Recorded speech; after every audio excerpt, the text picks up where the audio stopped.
Ryugu est une astéroïde et en 2019, l'agence l'exploration spatiale de Japon a envoyé une sonde chez Ryugu et a échantillonné environ 5,4 grammes de roches.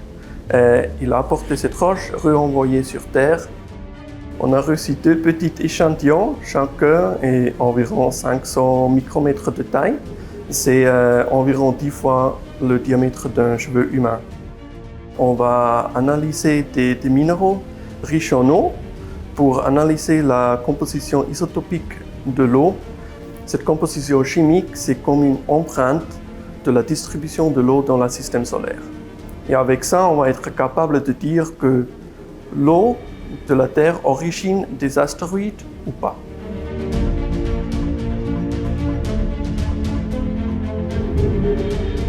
Donc nous avons reçu les échantillons dans un paquet à la faculté des géosciences et de l'environnement.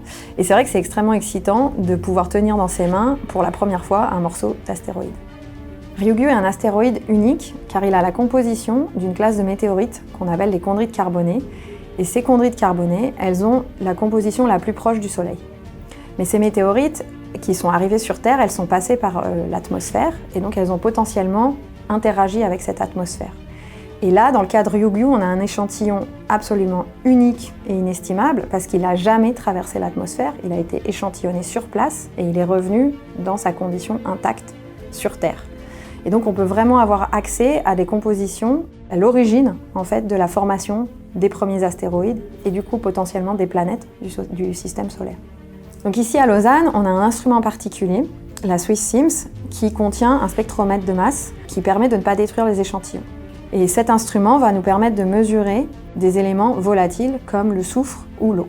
Et ces éléments vont permettre de nous renseigner sur la composition originale de cet astéroïde et donc potentiellement de comment il s'est formé dans le système solaire.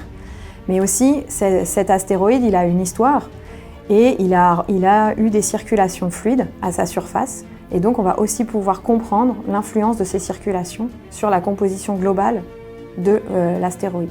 Donc, il y a déjà eu beaucoup d'études qui ont été conduites sur ces échantillons et les résultats sont déjà spectaculaires. Donc, cette mission est un succès complet. Et nous, on espère pouvoir contribuer à cette aventure en amenant des données manquantes sur la composition du soufre et sur la composition de l'eau de l'astéroïde Ryugu, mais aussi sur la composition initiale et originelle du système solaire, ce qui va nous permettre de mieux comprendre la formation de ce système solaire et de la planète Terre.